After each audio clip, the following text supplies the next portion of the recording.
Here we have some applications for derivatives where we're finding the equation of the normal line. So we need the linear equation of this normal line. So right there in the linear equation, we need an x and y coordinate.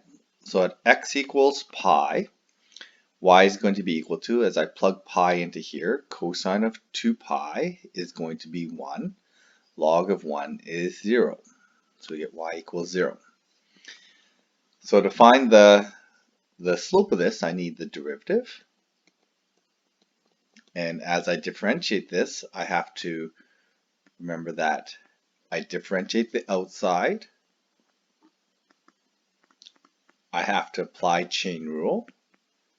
So times negative sine x, sine 2x. And since 2x is embedded inside the sine, I need to multiply by 2. So just simplifying this a little bit so I can use this a little bit easier. So it's going to be negative 4 sine 2x over cos 2x. And I'm just going to simplify that to negative 4 tan 2x. Okay, so then I need the slope at that point at x equals pi. Okay, so the tangent at pi is going to be vertical. Sorry, at tangent at 2x, 2 pi is going to be vertical. So it becomes 2 pi. When I draw my circle out, the tangent line at 2 pi is going to be vertical, so it's undefined. Okay, so what does that mean? We have a vertical line, vertical tangent at that point. So at x equals pi, y equals 0, we have a vertical tangent line.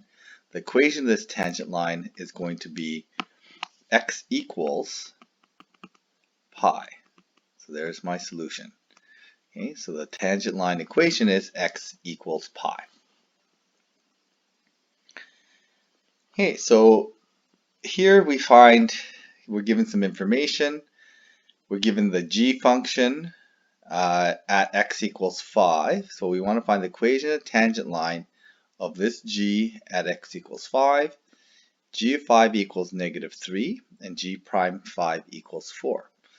So again, if we want to find the equation of a tangent line, we need the slope and a coordinate. Well, this information here gives us an x and y coordinate at the point we want.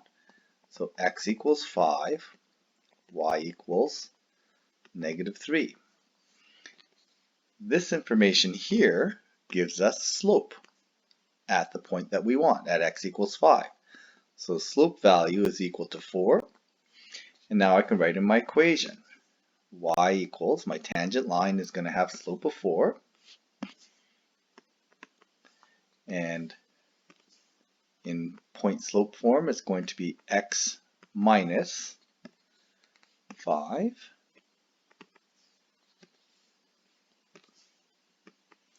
and then plus or minus 3.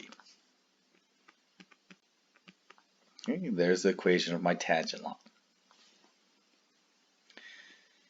Here we're given tabular information, so we need to interpret some tabular information in terms of a derivative or slope. So the table gives the height of the tree over time. Construct a table to estimate the values of h prime. Well, if I want to find h prime, I'm finding slope.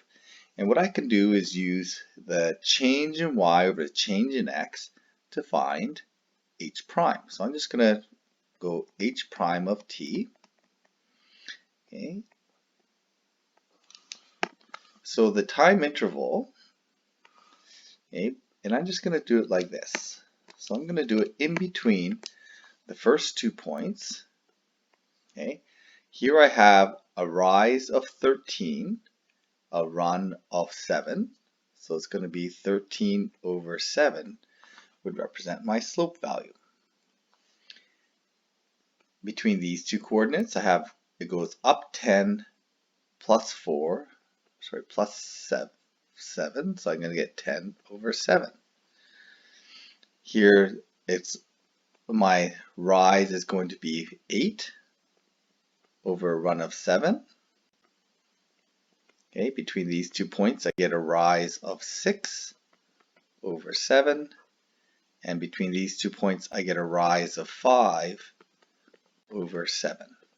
Okay, and there's an estimate of my h prime function. Okay, now if I plot these coordinates, they should give me an indication of what the derivative function actually looks like. So we can use tabular values, and if we understand the concept of the derivative is calculating slope, we can just calculate the slopes between points to do estimates of the derivative functions.